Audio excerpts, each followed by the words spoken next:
course, we've been talking about the terms and conditions and the procedures in operating in the sandbox environment, piloting product or services.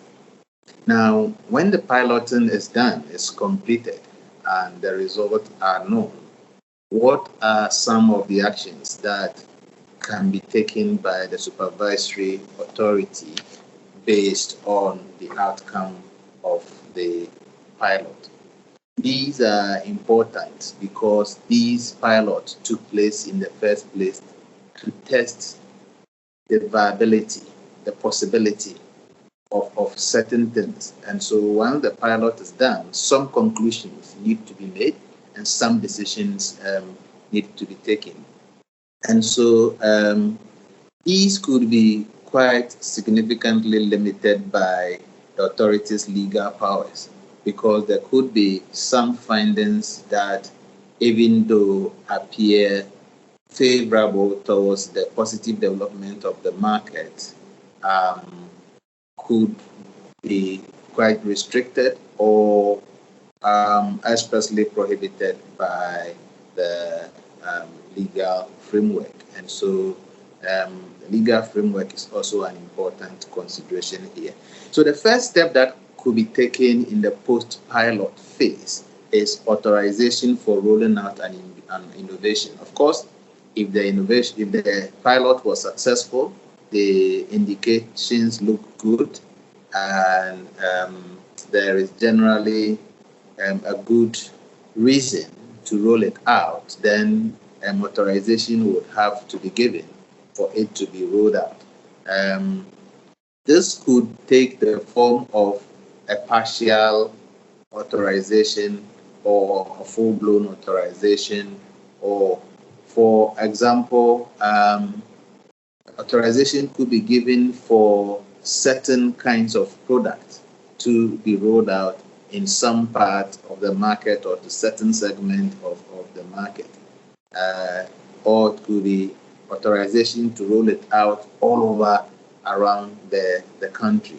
So the authorization needs to be tailored based on the findings and the need to manage risk and the need to meet with legal requirements. So authorization is one major thing that needs to be done post-pilot, and it has to be done based on the outcome, and it has to be considered whether it should be partial, full-scale, restricted, or tailored and done properly. The other thing that needs to be done post-pilot is the termination or extensions of waivers. So we talked about waivers earlier on and why they are important, because some good ideas that could help to facilitate growth of the market may be difficult to implement within the context of the law or may be expressly prohibited. And so post-pilot, there is the need to determine whether these waivers should be, and the waivers for these conditions should be extended or should be terminated. And again, as I said from the beginning, this needs to be done within the context of the legal framework.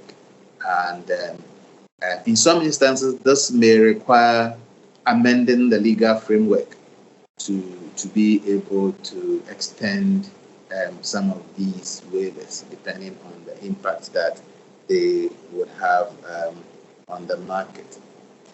The other thing that could be done post-pilot is regulatory or supervisory reforms. So as outcome of the pilot, certain things may come out. For example, obstacles, barriers to financial inclusion may emerge that were not obvious before. And so after the pilot, a decision could be made to, say, undertake some regulatory reform, either in licensing or in some regulatory requirement to enable those barriers to be removed to facilitate inclusion. And then lastly, regulatory guidance may also be necessary. This may be guidance in respect of issues that were not very clear during the pilot period or the piloting phase, gray areas that were difficult to manage, both in terms of the rules governing the sandbox itself or on product and distribution channels as to what could be done and what could not be done and how they should be done. So regulatory guidance can also be issued post-pilot to guide the development and to help to implement the outcome and findings of the pilot.